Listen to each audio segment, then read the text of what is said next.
तो चलो we will अच्छा अच्छा, अस्सलाम वालेकुम सर। जी वालेकुम सलाम। वी विल स्टार्ट करने से पहले एक ज़रूरी बात बोलनी है आप सबको कि आपका जो मैंने ग्रुप बनाया हुआ है, ग्रुप में मुझे जैसे बहुत सारे लोग जो हैं ऐड हैं, उसमें लड़कियां भी हैं लड़के भी हैं। तो आप अपना जो है ईमानदारी से पढ़िए। ईमानदारी से पढ़ाई करने के साथ साथ में कोई कंप्लेंट नहीं आनी चाहिए, because I just have some motives behind this coaching. ठीक है, तो मुझे कोई कंप्लेंट नहीं आनी चाहिए आप लोगों की, ठीक है ना? Because I am adding more girls और more student in this group, ठीक है ना? हाँ, तो या सो बी केयरफुल कि मुझे कोई कंप्लेंट नहीं आनी चाहिए कि आप या इसको मैसेज कर रहे हैं, because you are not like a kid. आप अभी मैच्योर हैं और आप अपने ध्यान सर हम जी इस चीज की पढ़ाई ही कर रहे हैं कि लाइक यस इंसान यस बने, यस तो हम लोग ऐसी कोई चीज नहीं करेंगे, आप कर रहे हैं इस चीज के लिए। जी। और फिर ये है ना, देखो, one thing you remember very carefully कि अगर आप इन चीज़ों में आज लग जाएंगे ना, then you can't even imagine कि आप फ्यूचर को कैसे अपने गोल को कैसे एग्जीक्यूट कर पाएंगे प्रॉपर टाइम में। तो आई होप यू ज़्यादा आप कंसर्न होंगे अपने गोल को लेके। और जब देखो, हमेशा एक बात याद रखना, जितने भी लोग यहाँ पे हैं, हमेशा अब तक आपको कोई भी प्रेफरेंस नहीं देता, इंपॉर्टेंस नहीं देता इस टाइम के दौर में, until and unless you have something in your hand. So वही बोलते हैं ना, achievements has many father, failure have none. ठीक है ना? जब कामयाब हो जाते हैं, एक भी बोलता है मेरे साथ दोस्ती करो, आईएएस हो जाता है कोई, तो सारे लोग हाथ आगे निकाल के जो है दोस्ती करना चाहते हैं। या फिर कोई भी छोटी जो है कामयाबी हासिल हो जाती है किसी को, उसके बाद उसके बहुत सारे फ्रेंड बनने स्टार्ट हो जाते हैं। But what about the earlier, जब आपके पास कुछ था नहीं और आपके सामने कोई आता भी नहीं था। So today I am just actually making you people understand about it, what strategies you actually inculcate in your mind, through which you can qualify the and quench your dream which you people have made. So कैसे today's lecture is all about that. याद रखिए कि जब तक ना आप अपने गोल को उस सांचे में डालेंगे, उस स्ट्रेटेजीज में चलाएंगे, you can't even do anything. जो भी गोल है, किसी भी गोल को एग्जीक्यूट करने के लिए आपके पास एक प्रॉपर स्ट्रेटेजीज है। यूपीएससी सिविल सर्विसेज एग्जाम के लिए या फिर किसी भी कॉम्पिटेटिव एग्जाम्स के लिए कुछ गिने चुने चीजें होती हैं जो आपको अपने माइंड में बिठानी होती हैं उस एग्जाम को या उस अपने गोल को हासिल करने के लिए। वही कुछ स्ट्रेटेजीज आपके सामने रखने की कोशिश करूंगा ताकि आप उन पे अमल पैरा हो जाएं और फिर उस चीज़ को, जो आपने गोल यूपीएससी का सेट किया है सिविल सर्विसेज का, चाहे आप फिर आईएएस उसमें चले जाएं, आईपीएस में चले जाएं, कोई भी एग्जाम आप क्वालिफाई करें, उसके लिए आपको ये स्ट्रेटेजीज अपने दिमाग में रखनी है। सो इसलिए मैंने क्रैकिंग द कोड एक टाइटल दिया हुआ है, और vital strategies for UPSC civil services and competitive examinations. है क्या चीज़? Two things are very important. आपको दिमाग में कुछ चीज़ों की clearance in this beginning stage is very important. How you can prepare what you prepare and what is the most important thing in any kind of competitive examinations, particularly UPSC, जिसको जो civil services के exams होते हैं उनमें क्या important है क्या नहीं है, उस बात पे हम जो है उसी चीज़ पे हम थोड़ा सा बात करेंगे। जो प्रिपरेशन आपका होगा, देखो, कोई भी कामयाबी कोई भी कामयाबी जो है पर्टिकुलरली कॉम्पिटिटिव एग्जाम के लिए, ये it requires strategy allocation of your most critical resources. So what exactly this most critical resource, ये क्या है? ये है आपका टाइम। ये देखो कि अगर आपने लाइफ में कुछ करना है तो यू नीड, बेसिकली आपके पास क्या होना चाहिए? आपके पास टाइम बहुत जरूरी है। आपका टाइम जो है ना, ये एक ऐसा क्रिटिकल रिसोर्स है। टाइम को इस्तेमाल करना आपको आ गया तो कल को ये टाइम आपको बहुत बड़ा तोहफा देगा, जिस we actually try to discuss about here. यहां पे मैंने एक थोड़ा सा ग्राफ बनाया है, जिस ग्राफ को अगर आप देख पाएंगे, नीचे मैंने मान के चलते हैं, अगर ये कलर आपको यहां दिख रहा होगा तो ये आपको कलर यहां पे दिख रहा होगा। तो इस कलर का मतलब यह है कि आंसर राइटिंग टाइमिंग है आपकी, वो आप कहां कहां डिस्ट्रीब्यूट करेंगे, कैसे कैसे डिस्ट्रीब्यूट करेंगे और कैसे कहां कहां पे करेंगे। फर्स्ट थिंग, जो many aspirants fail because they disproportionately focus on accumulating material rather than processing and testing it। बहुत सारे एस्पिरेंट्स, सबके दिल में ये तमन्ना होती है कि actually we are going to crack the civil services examinations, but what happened, many peoples are not in a positions to adopt the particular kind of strategies. ये जो हर एक बच्चे को मैंने ये देखा कि सर मटेरियल, देखो मटेरियल आपके पास इतना है कि आप मटेरियल को, मतलब आप मटेरियल एकोमुलेट करने में, आप मटेरियल को इकट्ठा करने में आपका दिन रात चले जाता है, जो मेरे साथ भी काफ़ी ज़्यादा वक्त तक प्रॉब्लम थी। And rather than processing and testing on it, न कि हम उसको पढ़ते हैं या फिर उसको हम टेस्ट करते हैं या फिर उनकी रीडिंग करते हैं, हम बस हमें मटेरियल चाहिए और हमारे पास इतने फोल्डर्स बने रहते हैं, even you can't imagine, we never visit that folder again after actually making the folder and saving the all material on that folder. So ये चीज़ आपको यूपीएससी में इस चीज़ से आपको बहुत ज़्यादा प्रेज करना है। करना क्या है, this matrix represent N optimal distribution of effort. देखो क्या करना है आपको, ये जो मैं आपको एक मैट्रिक्स यहाँ पे बोल रहा हूँ कि आपको प्रेपरेशन का तरीका कैसे अडॉप्ट करना है। पहली चीज़ क्रिटिकल रिसोर्स, आपके पास टाइम है, टाइम का यूज़ कैसे आप करेंगे।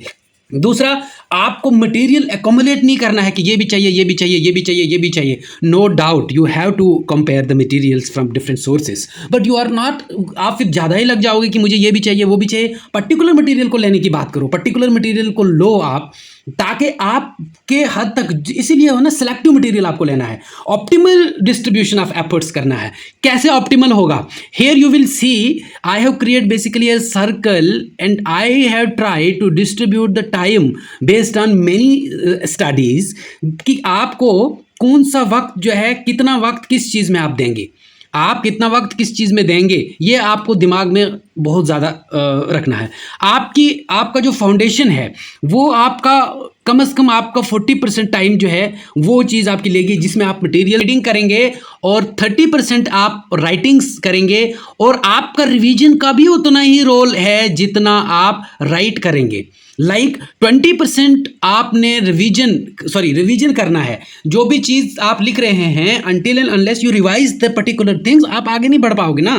सो रिवीजन इज़ वेरी इंपॉर्टेंट। आप भूलने की आदत, जो आप बोलोगे कि हमें सर भूलने की आदत है, everybody has such kind of habits, and until and unless अगर आपको भूलेगी कोई चीज़ नहीं, तो आप फिर सारी चीज़ें आप याद कैसे कर पाएंगे। ये नहीं, इससे बिल्कुल डिमोटिवेट नहीं होना कि मुझे सर याद नहीं रहता, मुझे भूल जाता है। सो एंड 10% जो है आपको MCQ, जिसको हम मॉक टेस्ट होते हैं, वो आपको करने हैं। ठीक है, ये आपका स्ट्रक्चर रहेगा कि आपके जो मान के चलते हैं 1000 या 10,000 आवर्स हैं, या फिर जो भी आपके पास 24 आवर्स हैं, हाउ यू डिस्ट्रीब्यूट 24 आवर्स।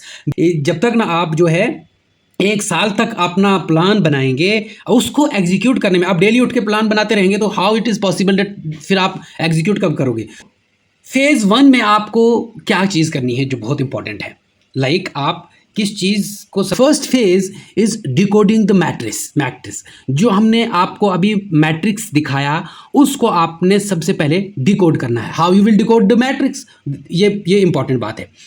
सबसे पहले आपको जो आपका सिलेबस है उसको मैप करना होगा, कि आपका जो सिलेबस है माइक्रो लेवल पे आपने अपने सिलेबस की सबसे पहले मैपिंग करनी है, instead of going and downloading the material, irrelevant sites, irrelevant literature आप लाएंगे जो आपके लिए फ़ायदेमंद ही नहीं होगा, और आप उसको फिर जो है डाउनलोड करते रहेंगे। ऐसा नहीं करना। Mapping is very important, but what your syllabus, आपका सिलेबस कैसा है उसको सबसे पहले आपने उसकी मैपिंग करनी है, जो बहुत इंपॉर्टेंट है। Do not just read the syllabus, खाली आपको सिलेबस को पढ़ना ही जितना नहीं है, dissect it, break down every single words in the official UPSC notification into sub topics. जो आपके ऑफिशियल यूपीएससी का सिलेबस है, जो उन्होंने सिलेबस दिया हुआ है, उस हिसाब से इन सब टॉपिक्स को हमने ब्रेक डाउन करना है। कि एक टॉपिक मान के चलते हैं, हम अगर सोशियोलॉजी पढ़ रहे हैं, we have introduction to sociology. So in first introduction to sociology there are so many sub topics, origin, development, emergence, क्या कहते हैं, social sciences, relation with other social sciences. ठीक है, so we have to break down each and every kind of syllabus, then go ahead. So understand the boundaries of the exam to prevent reading irrelevant material and suffering from information overload. When you are trying to accumulate material आ जाएगा, फिर आप बोलेंगे यार मैं क्या करूं, मैं कौन सा रखूं, मैं कौन सा छोड़ूं। समझ पाओ कि आपको किस चीज़ को छोड़ना है और किस चीज़ को पढ़ना है। Another thing which is very important for you, जो आपके PYQs हैं, तो PYQs, previous year questions as the ultimatum compass. So previous year जो क्वेश्चंस हैं, ये are the only direct communication from the examiner. How you will prepare, what you will prepare, when you will prepare, ये सारी की सारी चीज़ें आपको previous year question से मिलेंगी।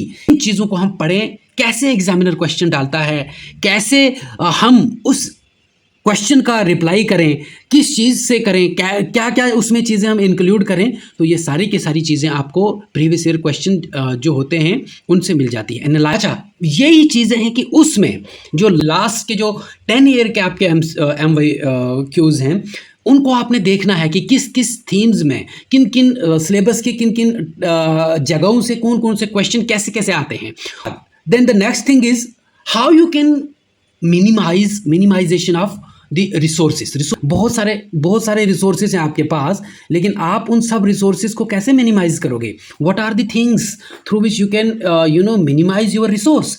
सो the important thing which you must understand here, like के पास इतने रिसोर्सेज अवेलेबल हैं आजकल के टाइम में कि इंसान पागल हो जाता है कि कौन सा टॉपिक, कौन सा रिसोर्स, कौन सी चीज़ में रखूँ, कौन सी में छोड़ूँ। अच्छा जी, the first thing you must be understand है कोर फाउंडेशन। आपके पास build an unshakeable base using standard NCERTs, जो मैंने आपको पहले बोला। Don't go here and there, forget about every kind of material you available online, forget about big kind of advertisement you have heard everywhere in the newspapers and in magazines anywhere. नहीं, आप अगर उन चीज़ों में चले जाओगे तो आप एस्ट्रे हो जाओगे फ्रॉम द राइटिशियस पाथ, आप गुमराह हो जाओगे। इतना लिटरेचर अवेलेबल है। Don't go here and there, just try to make your foundation very strong. And how you can make your foundation very strong? This is here. आपको क्या करना है? फर्स्ट आपको एनसीईआरटीज पे फोकस करना है and one definitive text book पर subject. आपको क्या करना है? आपको एक टेक्स्ट बुक पर सब्जेक्ट लेनी है और उसको आपने स्टार्ट करना है। फॉर एग्जाम्पल, पॉलिटी ले लो, इकोनॉमी ले लो, ठीक है, सोशियोलॉजी ले लो, जो भी आपको अच्छा लगे वो आप ले सकते हैं और उसी चीज़ को आप जो है बहुत आराम से चीज़ों को क्लियर कर सकते हो। अच्छा जी, उसके बाद जो चीज़ दूसरी जो है, mastering the basic is non negotiable. Mastering मतलब आपको आपकी बेसिक पे इतनी मास्टरी होनी चाहिए, और until and unless you don't have the mastery on your basic you can do anything. It is non negotiable, मतलब ये लाजमी है, इसमें कोई दो राय है ही नहीं। आपको मास्टरी होनी चाहिए अपनी बेसिक्स पे, क्योंकि एग्जामिनेशन पॉइंट ऑफ व्यू से आप जब देखेंगे तो बहुत सारी चीज़ें आपको बेसिक पूछी जाती हैं। You are getting me? अच्छा, अब आप कि कौन सी चीज़ें आप मुझे डर लग रहा है कि मेरे पास इतना यूपीएससी का मटेरियल है, मैं कौन सा छोड़ूँ, कौन सा रखूँ, कौन सा पढ़ूँ? नहीं, ये आपको इस फेयर को आपने अपने अंदर लाना है, एक स्ट्रेटेजिक तरीके से एक मैकेनिज्म आपको अडॉप्ट करना है। जो चीज़ें मैं आपको बोल रहा हूँ उनको आपने अपने दिमाग में ऐसे बसाना है कि ये बिल्कुल आपको तुरंत एग्जीक्यूट करना है इन चीज़ों को, अगर आप यूपीएससी करना चाहते हैं। स्ट्रिक्टली लिमिट योर रिसोर्स, मैं पहले बोल चुका हूँ आपको, strictly limit your resource, do not chase every new. हाँ, आपको हर एक नई चीज़ के पीछे भागना नहीं है जो मार्केट में है। कंपाइल जो भी हो रही है मार्केट में, हर एक कंपाइलेशन के पीछे आपको भागना नहीं है। आपको क्या करना है? एक बहुत बड़ा मंत्र है, इस मंत्र को याद रखो। ये मंत्र है रीड वन बुक 10 टाइम्स। क्या है? Read one book 10 times rather than 10 books 1 time. समझ आ गया आप लोगों को मैं क्या बोलना चाहता हूं? समझ आ रहा है सब लोगों को? Girls, do you understand me? Yes, sir. जी, Yes, sir. Okay, thank you. So एक बुक को आप रिवाइज करिए 1 2 3 4 5 6 7 8 9 टाइम्स। क्यों? उससे आपकी क्लैरिटी, मतलब आप बहुत सारे मैंने लोग देखे, hundreds of books they are reading but have a very little kind of conceptual clarity instead of some people who have actually seen that उन्होंने एक ही किताब किसी ऑथर की पढ़ी होती है, लेकिन पूरे ऑथर्स के बारे में इतनी कंसेप्चुअल क्लैरिटी होती है कि हम सोच भी नहीं सकते। आप वैल्यू एडिशन, जो तीसरा एस्पेक्ट है आपका, क्या करोगे इसमें? आप वैल्यू एडिशन में एग्जैक्टली यू आर डूइंग, मैं ऐसे जैसे सजेस्ट कर रहा हूँ, नीति आयोग की रिपोर्ट आ गई, NSSO की रिपोर्ट आ गई, NFHS की रिपोर्ट आ गई, इंडियन इकोनॉमी सर्वे की रिपोर्ट आ गई, NSSO की रिपोर्ट आ गई। So there are some reports, some economic survey to enrich your foundational knowledge and add analytical weight to your answer.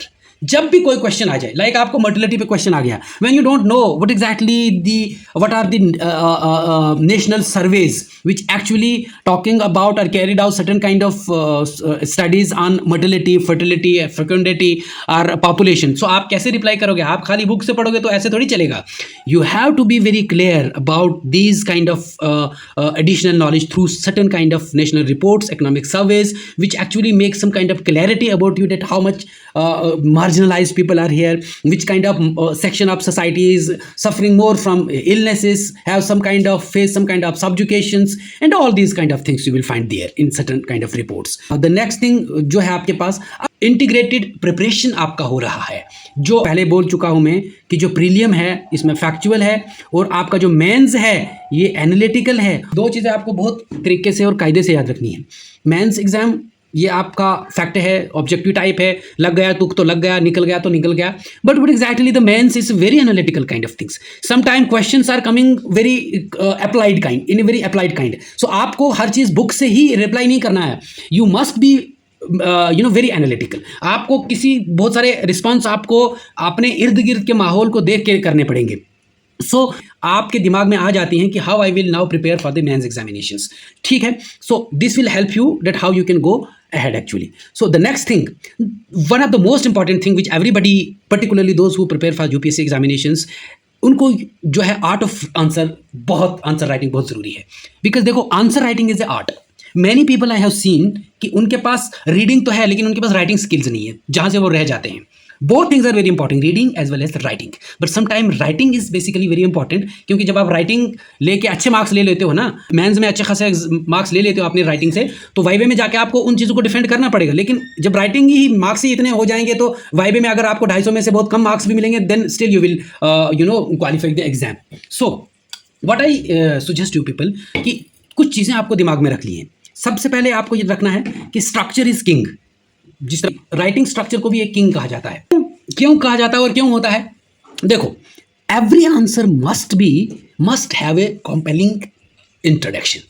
यानी जो ऐसा इंट्रोडक्शन हो जो एग्जामिनर, जो मार्किंग करने वाला हो, उसको मजबूर करे कि आपका इंट्रोडक्शन थोड़ा सा पढ़े. और आपको, क्योंकि face is index of mind, जो आप लिखेंगे उसको पता चल जाएगा कि क्या है, कंपेलिंग है या फिर एमए लिखा हुआ है. क्या करना है? Context plus data. Like somebody is asking you date, exam में आपको क्वेश्चन आ गया कि भाई आप हमें बोलिए कि हिंदुस्तान में जो फर्टिलिटी जा रहा है नीचे वो क्यों जा रहा है या कितना जा रहा है. ठीक है, तो आप कैसे उसका रिस्पांस देंगे? जब आपने पढ़ा होगा तो पढ़ाई के साथ साथ में आप अपना भी दिमाग लगाएंगे और फिर आपको पता चल जाएगा कि क्या कहते हैं, किस तरह से हमने इसको रिस्पांस करना है. इस नेशनल डेटा है कौन कौन सा फर्टिलिटी के रिलेटेड, वो क्या बोलता है, नेशनल हेल्थ अकाउंट क्या बोल रहा है, NSSO क्या बोल रहा है, NFHS डेटा क्या बोल रहा है फर्टिलिटी के रिलेटेड, वो आप देंगे. And A forward looking conclusion. आप ये नहीं लिखेंगे कि डायरेक्ट आपने सीधा पैराग्राफ लिख लिया, नहीं. आप पहले एक इंट्रोडक्शन देंगे, उसमें कॉन्टेक्स्ट डालेंगे, डेटा डालेंगे, देन स्ट्रक्चर्ड बॉडी देंगे जिसमें आप पॉइंट सब हेडिंग्स देंगे, और लास्ट पे एक फॉरवर्डिंग कंक्लूजन देंगे कि नंबर 2. इसमें क्या होता है, मल्टी डायमेंशन में क्या होता है चीज़ें, यानी आपके सोसाइटी के हर गोशे पे आपको नज़र रख के आंसर का रिप्लाई करना है. सो political, economic, social, technological, legal and environmental. आपको जो भी क्वेश्चन आएगा सोसाइटी के रिलेटेड आएगा ना, तो उस पर आपके सोसाइटी के हर एक एस्पेक्ट पे आपको इतनी कमांड होनी चाहिए कि आप पॉलिटिकल को भी टच करोगे, इकोनॉमिक को भी टच करोगे, सोशल को भी टच करोगे, टेक्नोलॉजिकल एस्पेक्ट को भी टच करोगे, लीगल फ्रेमवर्क को भी लेके और इन्वायरमेंटल एस्पेक्ट्स को भी टच करके एक रिस्पांस जब आप करोगे तो आपका जो लेवल ऑफ राइटिंग जो है वो ऑटोमेटिकली इंक्रीज हो जाएगा. अच्छा, विजुअलाइजेशन या visual presentation of your answers is very important some time. Next the important and the next thing is time management. आप एक ही क्वेश्चन पे लग जाओ ग्राफ बनाने, ऐसा भी नहीं करना है. So for that you must understand your time management. So time management is very important guys. If you don't have time management you can't do anything, neither you can qualify prelim नार mains, और फिर viva की तो बात ही नहीं है. सो दो इसमें आपको टाइमिंग की बहुत जरूरी है. आप एक मान के चलते हैं डरखेम पे आपको क्वेश्चन आ जाता है, या आपको मोटिलिटी पे क्वेश्चन आ जाता है, और आपने